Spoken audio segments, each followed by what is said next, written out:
Hi again, I'm Lori Baxley, your host. Welcome to part 4 in this series about the STARS framework. Let's move right into the third pillar in the STARS framework, action, or maybe framed as a question, what will you do about it? And honestly, this may be where everything starts to change because awareness matters, noticing matters, paying attention matters.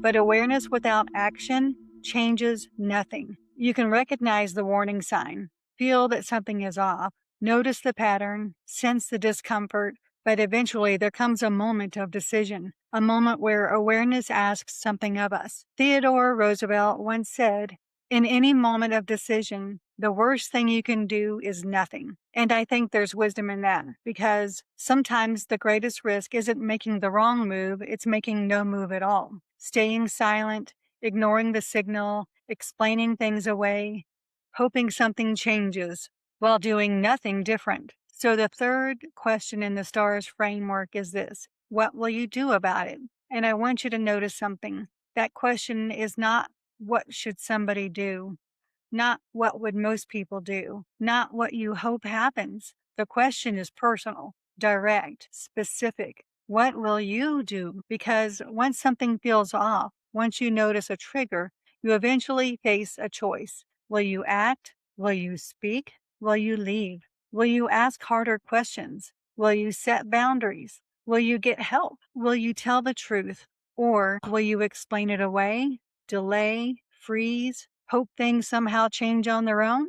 And listen, I say that with compassion, not judgment, because if we're honest, most of us have done both. One of the things I learned over the years, both professionally and personally, is this: people often know what they need to do. They just don't know if they can do it. And there's a difference because action is hard, especially when emotions are involved, especially when uncertainty is involved, especially when fear shows up. Sometimes the hardest action is simply acknowledging reality, saying something isn't okay here, something has changed, something needs attention. And that sounds simple, but it isn't always simple because reality can be painful, especially when love is involved, history is involved, family is involved, hope is involved. Let's talk about relationships for a minute. Maybe someone repeatedly crosses your boundaries, dismisses your feelings, manipulates conversations, makes you feel small or unsafe. And you notice it. You've noticed it for a while. The trigger is there. Something feels off. But then comes the hard question: what will I do about it? Will I speak up? Will I set a boundary? Will I ask difficult questions? Will I leave if I need to? Will I stop explaining away behavior that keeps hurting me? Because here's something I've learned: love without boundaries often becomes suffering, and boundaries are not punishment. They're clarity, they're wisdom, sometimes they're protection. Maybe it's addiction, and this one is complicated, painfully complicated, because loving someone in addiction can feel like standing between hope and heartbreak. You want to believe, you want to help, you want to save, and sometimes we confuse helping with rescuing or enabling or abandoning ourselves. So maybe action becomes having a difficult conversation, setting healthy limits, protecting finances, seeking support, learning about addiction, choosing compassion without surrendering wisdom. And I know that's easier said than done, but sometimes action looks like saying, "I love you, and I cannot keep pretending that this isn't hurting everyone." That takes courage, real courage. Maybe it's personal safety. You're in a situation that feels wrong, someone's behavior changes, something feels off, and your instinct says, leave. But your mind says, don't be rude, don't overreact. You're probably imagining things. Can I gently say this? You are allowed to leave uncomfortable situations. You are allowed to trust yourself.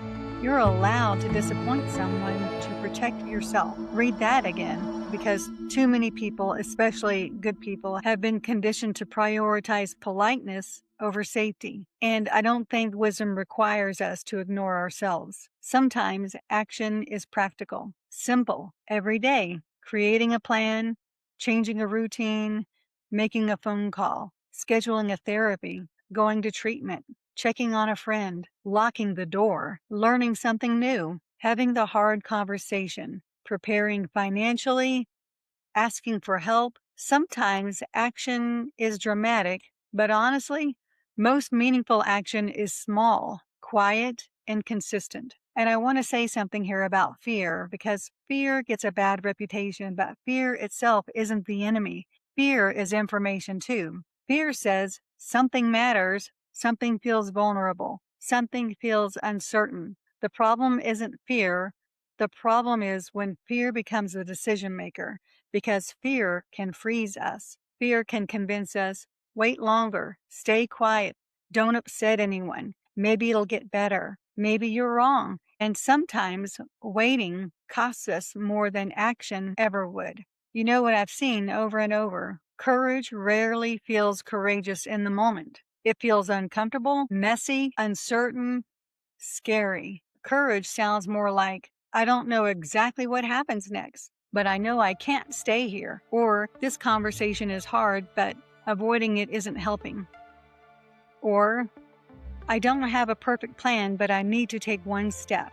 And maybe someone listening today needs to hear this. You do not need perfect clarity to take wise action. Sometimes wisdom simply says, take the next right step. And I think there's something deeply human about this because action is really about agency. It's about remembering I still have choices, even when life feels uncertain, even when things hurt, even when I'm scared, even when outcomes aren't guaranteed. I still have influence. I still have a voice. I still have decisions. And sometimes those small decisions change everything. You know, after my own experience in 2019, one thing became incredibly clear to me. Preparation matters, but preparation without action is incomplete. You can think through scenarios, you can notice the triggers, but eventually there comes a moment where something in you says, now, move, speak, leave, call, pray, protect, respond. And in those moments, you may not feel ready, but action isn't about certainty, it's about courage. So let me ask you something. What action have you been avoiding? What conversation? What decision? What boundary? What truth? What next step? What are you already aware of that your heart has been quietly asking you to address? And maybe, just maybe, today is the day you stop waiting for perfect timing because perfect timing rarely arrives. Sometimes wisdom whispers, start here, take one step, do the next right thing. Because once we begin taking action, the next question becomes, how do we sustain it? How do we prepare ourselves before life gets hard? How do we build habits that strengthen us over time? That brings us to the fourth question. What habits keep you safe? This will be covered in the next part of this series, Routines. Until next time, I'm Lori Baxley, host of 3 Sips to Shots Fired podcast. Because seconds don't ask permission, and what happens before the sirens matters most.